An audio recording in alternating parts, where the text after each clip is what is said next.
Para muhibbin rahimakumullah, al-ismu tsani min asma'illahil husna ar-Rahman. Nama yang kedua dari asma'il husna adalah ar-Rahman. Ar-Rahman seringkali kita maknai dengan Maha Pengasih. Nah, itu makna yang secara ringkas. Ar-Rahman yang Maha Pengasih. Walladzi an'ama bi jala'ilin ni'amil ladzi la yatasawwaru suduru jinsiha minal ibad.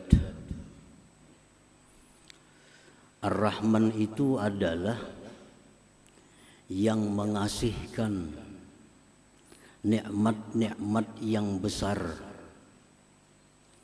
yang tidak mungkin bisa dilakukan oleh hamba-hambanya. Itu arti Ar-Rahman. Yang mengasihkan nikmat-nikmat yang besar yang tidak mungkin bisa dilakukan oleh hamba-hambanya. Nah, itu Ar-Rahman. Nikmat-nikmat yang besar itu contohnya seperti Dia mengasihkan roh kepada kita. Nah, ini tidak akan bisa dilakukan oleh seorang hamba juga pun. Dia mengasihkan akal kepada kita. Dia mengasihkan iman kepada kita. Dan lain sebagainya.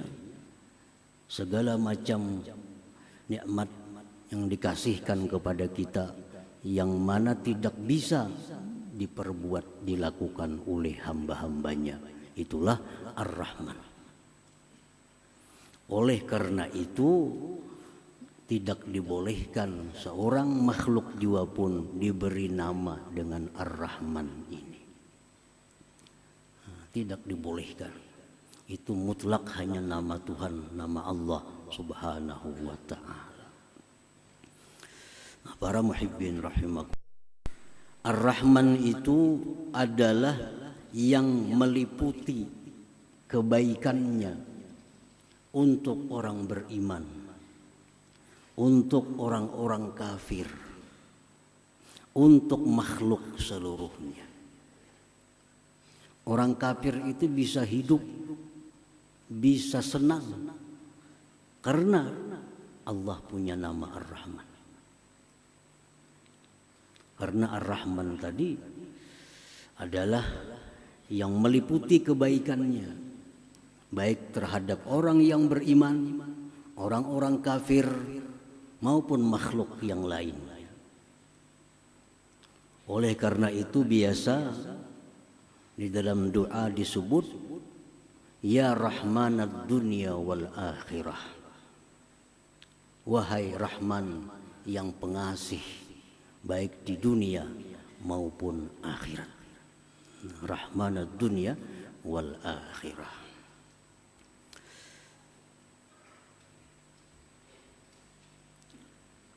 Di dalam kitab Risalah Al-Qusairiyah, kitab yang sangat terkenal,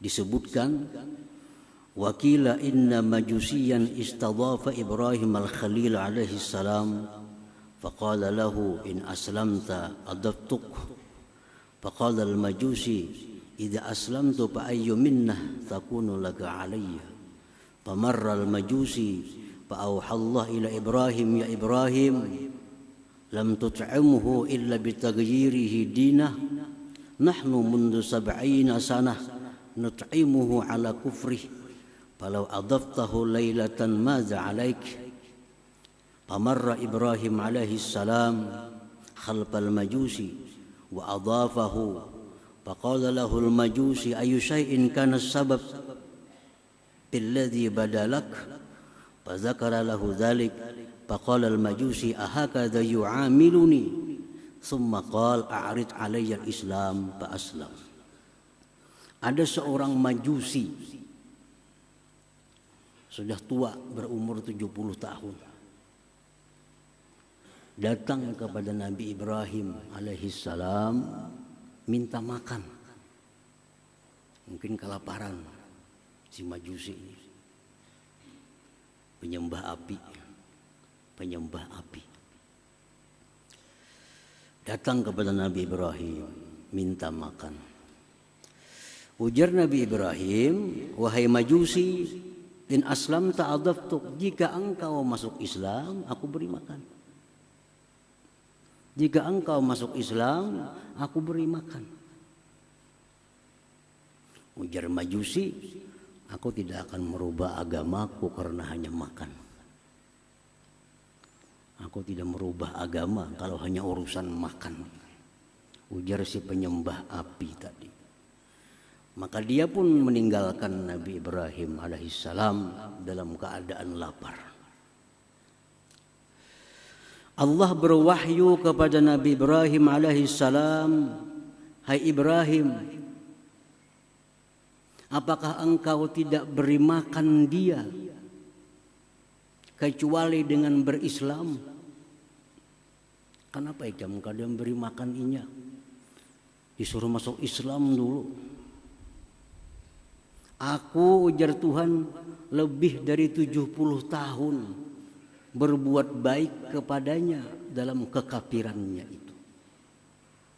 Aku, ujar Tuhan, selama 70 tahun memberikan dia kehidupan, memberikan dia kenikmatan. Lebih 70 tahun padahal dia kafir kepadaku.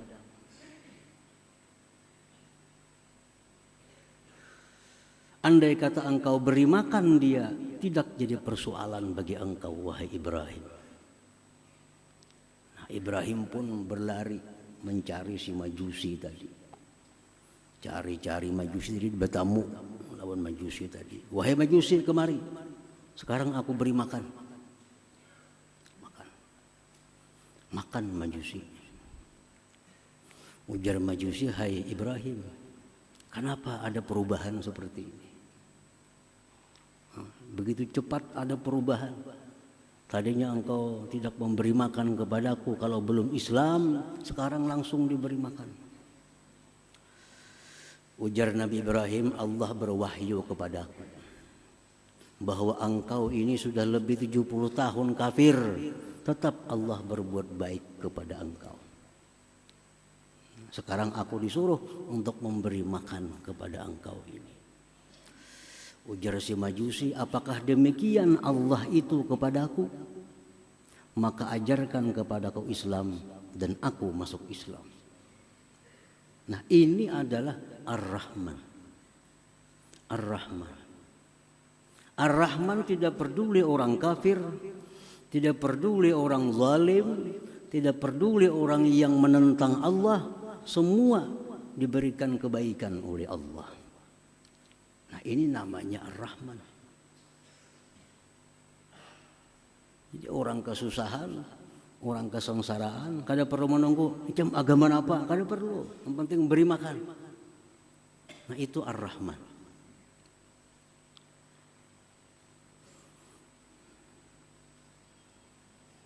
Nah, ini disebut di dalam kitab Risalah Al-Qushairiyah.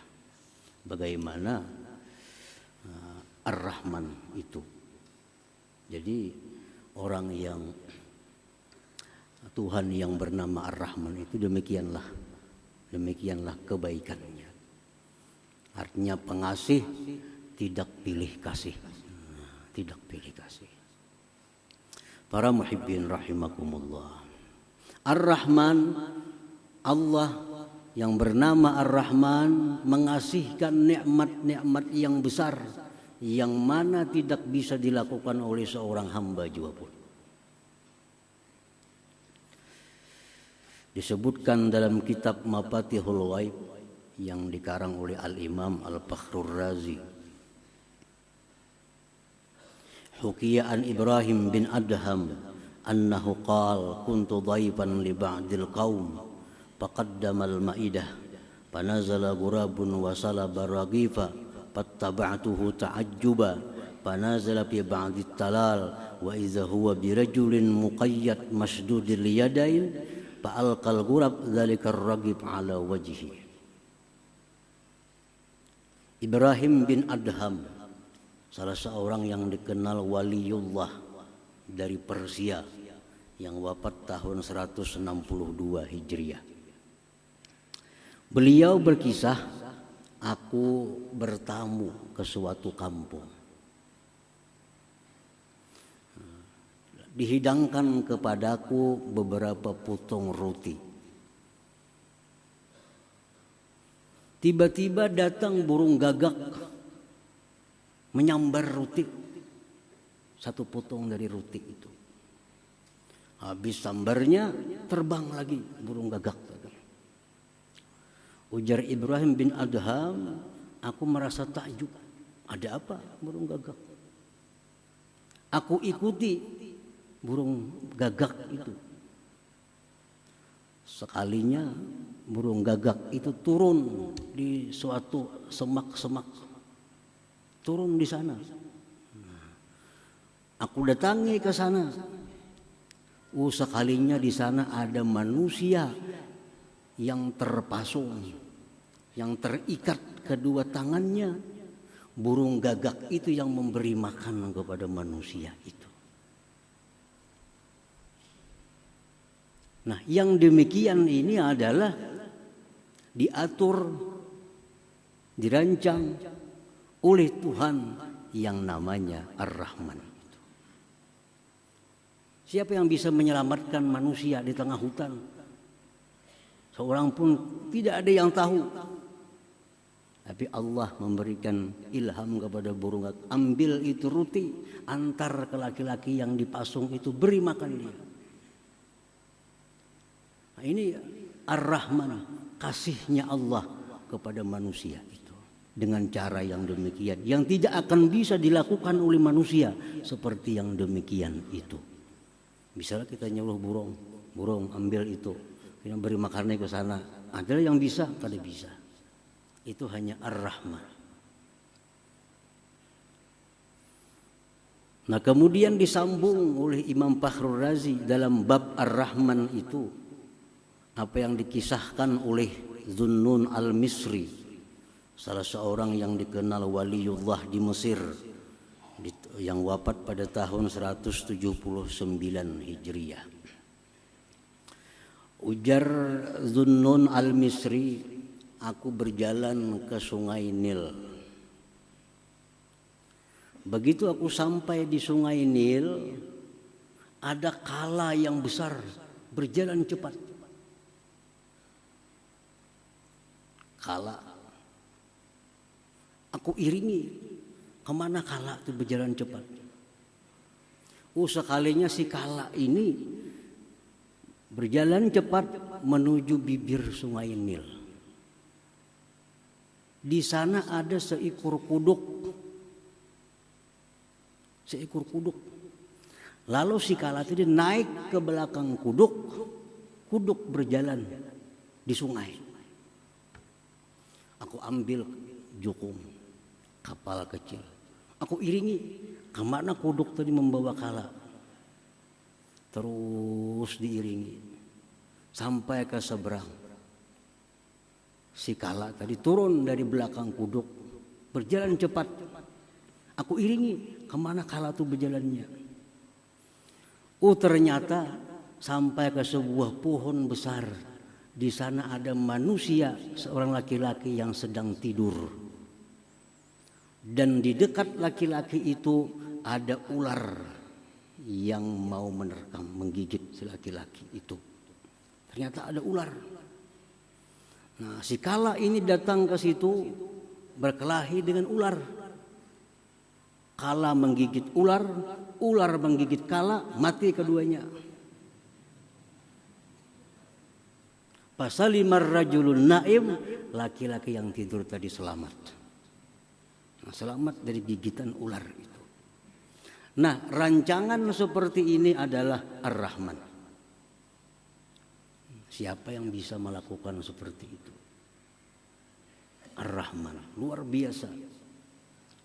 Nah, jadi Ar-Rahman itu artinya yang memberikan kasih yang tidak bisa dilakukan oleh seorang hamba juga pun.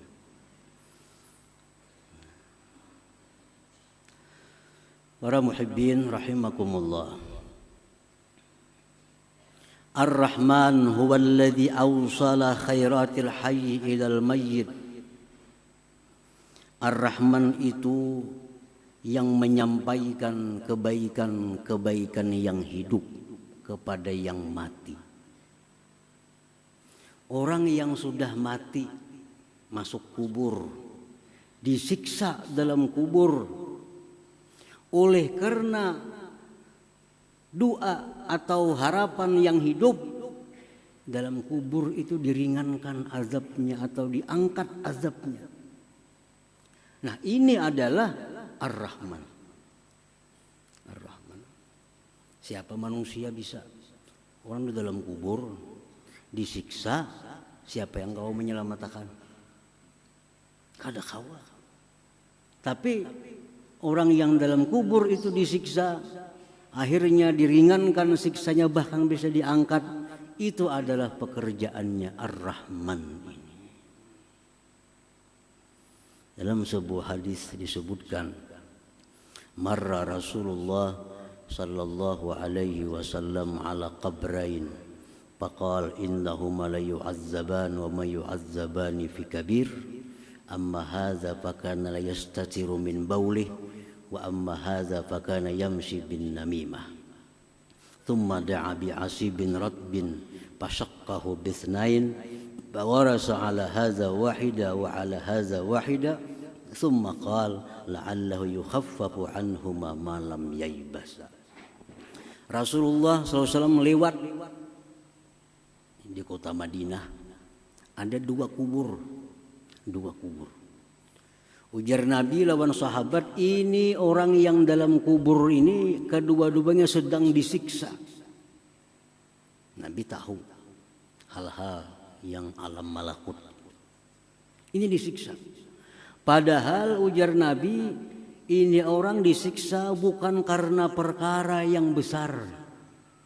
Artinya perkara yang begitu mudah dia hindari di dalam dunia.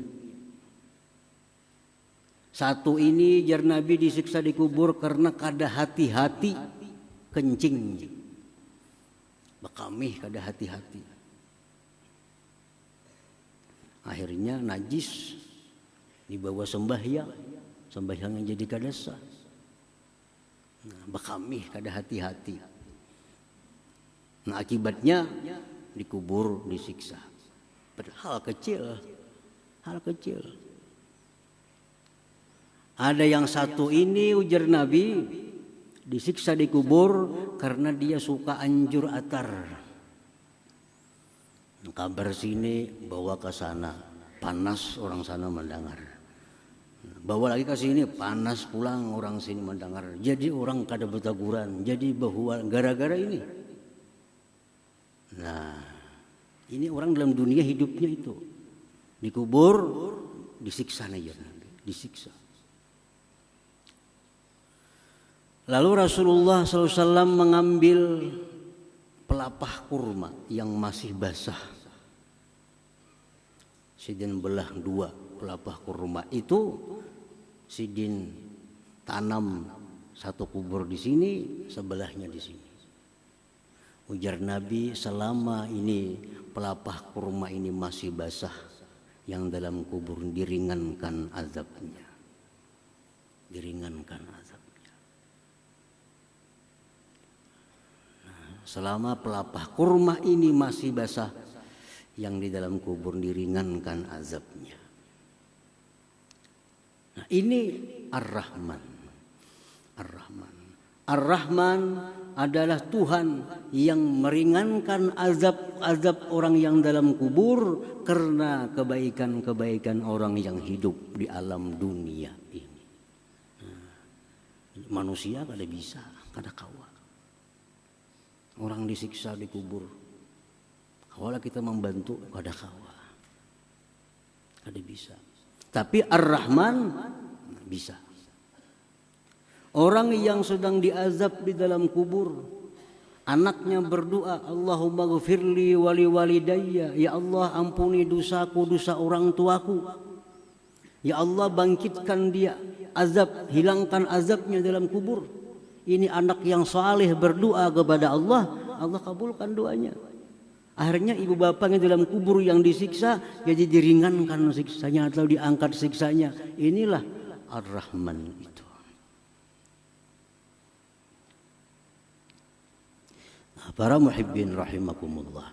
Nah, jadi sesudah kita tahu bahwa Ar-Rahman itu sedemikian rupa yang tidak bisa dilakukan oleh manusia siapa jua pun. Al-Mun'im bijalailin ni'am. Ar-Rahman itu adalah yang mengasihkan nikmat yang besar yang tidak bisa dilakukan oleh hambanya. Nah, itu Ar-Rahman artinya. Nah, bila sudah kita yakin demikian artinya Ar-Rahman, nah kita beriman bahwa Ar-Rahman itu demikian artinya, keimanan kita itu akan membuahkan beberapa akhlak di dalam diri kita ini. Nah, kita sudah tahu Ar-Rahman macam itu. Nah, kita beriman, kita percaya bahwa api itu panas. Karena kita beriman itu timbul kelakuan kita menjauh dari api. Kenapa menjauh dari api? Karena kita beriman api itu panas, bisa membakar. Nah, itu buah keimanannya kita menjauh dari api. Itu buah keimanan. Nah, kalau kita beriman kepada Ar-Rahman bahwa Dia mengasihkan nikmat-nikmat yang besar yang tidak bisa dilakukan oleh hambanya, kita beriman itu akan membuahkan beberapa akhlak mulia di dalam diri kita. Imam Al-Ghazali rahimahullah mengatakan, apa buahnya? Ayyarhama ibadallah al-ghafilin fayasrifuhum an tarikil ghaflah ila Allah azza wa jalla bil wa'zi wan nushi bi tarikil lutfi dunal unf wa ay yanzura ila al-usad bi 'ainir rahmah la bi 'ainil izra wa ay yakuna kullu ma'siyatin tajri fil alam ka musibatin lahu bi nafsihi fala ya'lu bi izalatiha bi qadri wus'ihi rahmatan lidzalikal 'asi ay yata'arrada li sakhatillah wa yastahiqqal bu'da min jiwari. Orang yang beriman kepada Ar-Rahman, satu, dia akan menyayangi hamba-hamba Allah yang lalai kepada Allah. Dia akan sayang kepada hamba-hamba Allah yang meninggalkan Allah, yang menentang Allah. Dia sayang. Dia arahkan mereka itu ke jalan Allah dengan nasihat yang lemah lembut. Jadi melihat orang yang maksiat, melihat orang yang menentang Allah, dia kasihan, dia sayang, lalu dia ajak ke jalan yang benar dengan cara yang lemah lembut. Pertama itu. Yang kedua, dia memandang kepada orang yang maksiat itu dengan pandangan kasih sayang, bukan pandangan menghinakan. Melihat orang maksiat itu kasihan, bukan murka, bukan menghinakan. Yang ketiga, bahwa adalah tiap-tiap maksiat yang terjadi, yang dia lihat itu adalah musibah pada dirinya sendiri. Setiap dia melihat ada orang maksiat, dia menganggap itu musibah bagi diriku. Maka dia berusaha untuk menghilangkannya dengan sekedar kemampuannya karena sayang kepada orang yang maksiat itu. Para muhibbin rahimakumullah. Jadi orang yang sudah mengenali Ar-Rahman, sudah beriman kepada makna-makna Ar-Rahman, dia akan selalu mengajak orang-orang yang maksiat untuk ke jalan Allah dengan lemah lembut dan memandang mereka dengan pandangan kasih sayang, dan lagi menganggap bahwa maksiat yang dilakukan inya itu adalah musibah bagi diriku. Nah, para muhibbin rahimakumullah. beberapa contoh Rasulullah SAW sebagai nabi yang sangat beriman kepada Ar-Rahman itu. Disebutkan dalam sebuah hadis an Abi Umamah radhiyallahu anhu qala inna syabban ata an-nabiyya sallallahu alaihi wasallam faqala ya Rasulullah i'dhan li bizina fa aqbala al-qaum alayhi fazajaru wa qalu mah qalat nuh padana minhu qariban faqala fajalasa qala atuhibbu li ummik qala la wallah ja'alani Allah bidak qala walan nas yuhibbuna ka ummahatihim li ummahatihim qala atuhibbuhu li ibnatik qala la wallah ya Rasulullah ja'alani Allah fidak qala walan nas yuhibbuna li banatihim ila akhir hadis. Rasulullah SAW waktu berkumpul dengan sahabat, tiba-tiba datang seorang pemuda. Pemuda ini berkata, ya Rasulullah izan li bizzina. Wahai Rasul, izinkan ulun untuk melakukan zina. Sahabat takjub, siapa ini? Ada yang hendak memukul, ada yang marah. Di hadapan Rasulullah, minta izin hendak minta bulihakan bezina. Apa ujar Nabi? Beparak sini kan. Beparak sini. Beparak si laki-laki tadi. Ujar Nabi, ikam hakunlah. Ikam maulah mama ikam tu dizinahi orang. Kada wahai Rasulullah. Kada hakun mau ulun dizinahi orang. Ujar Nabi, orang lain pun kada hakunnya mamanya dizinahi orang. Ikam maulah jar Nabi anak ikam putri ikam dizinahi orang maulah. Kada hakun.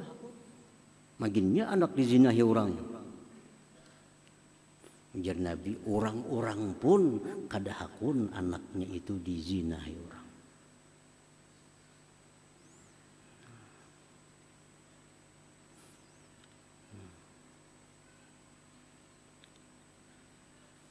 Ikam jar Nabi hakunlah acil ikam, ading abah ikam, ading mama ikam dizinahi orang. Kada hakun wahai Rasulullah. Jar Nabi, orang gin kada hakun juga, orang lain pun kada mau juga acil-acilnya dizinahi orang. Lalu Rasulullah SAW meletakkan tangan kepada laki-laki tadi. Sidin doakan Allahumma tahhir qalbah waghfir dzambah wa hassin farjah. Ya Allah, bersihkan hati ini orang. Ampuni dosanya, pelihara kemaluannya.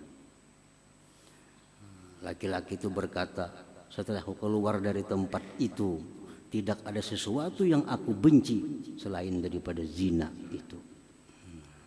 Nah, ini cara dakwahnya Rasulullah. Rasulullah beriman kepada Ar-Rahman. Lalu dakwah beliau agar kembali ke jalan Allah dengan cara yang demikian. Dengan cara yang lemah lembut dan cara mendoakan mereka agar dapat petunjuk, dapat hidayah oleh Allah Subhanahu wa taala. Demikian pula kita dakwah kita terutama dengan anak-anak kita, keluarga kita. Ya dakwah kita demikian.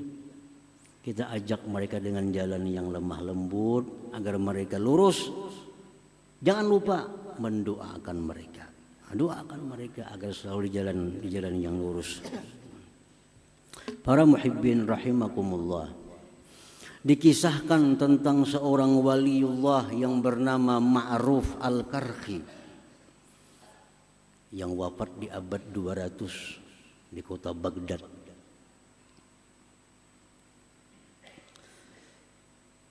Kana Ma'ruf Al-Karhi 'ala Dajlah wa nahnu ma'ah idh marra bi aqwamun ahdath bi zawrakin yughannun wa yadribuna bid-duf faqulna lahu ya Aba Mahfuz ama tara haula fi hadzal bahr ya'suna Allah azza wa jalla ud'u Allah 'alaihim qala farafa'a yadayhi ila as-sama' faqala ilahi wa sajidi Allahumma inni as'aluka an tuparrihahum fil akhirah kama farrahtahum fid dunya. Ma'ruf al-Karhi dengan murid-muridnya di tepi sungai Tigris di Baghdad. Di Baghdad itu ada 2 sungai yang terkenal, satu sungai Furat, 2 sungai Tigris atau Dajlah. Suatu hari beliau duduk di sungai, di tepi sungai itu dengan murid-muridnya.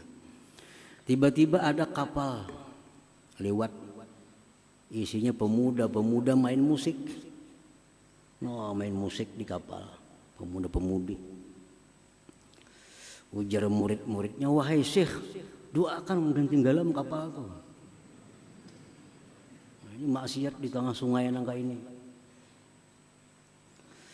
Lalu Ma'ruf al-Karhi mengangkat tangannya ke langit.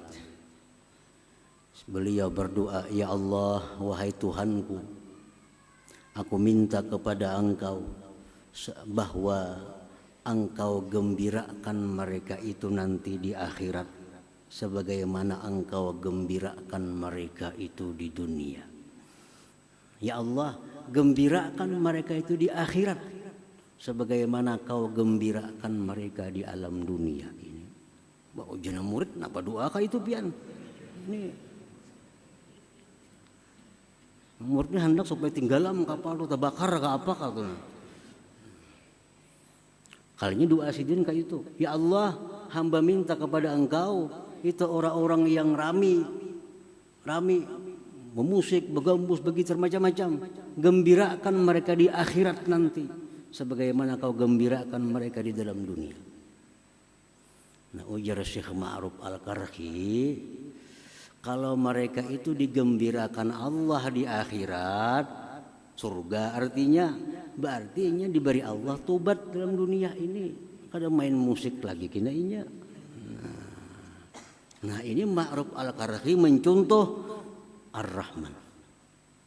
Ar-Rahman artinya melihat orang-orang yang lalai kepada Allah, lalu mengajak mereka dengan jalan yang lembut, dengan jalan penuh kasih sayang, dan mendoakan mereka yang baik kepada Allah Subhanahu wa ta'ala. Nah, hadirin hadirat yang dimuliakan Allah Subhanahu wa ta'ala. Nah, mudah-mudahan kita dapat beriman kepada nama Allah yang kedua Ar-Rahman, dan iman kita itu dapat membuahkan akhlak seperti tadi.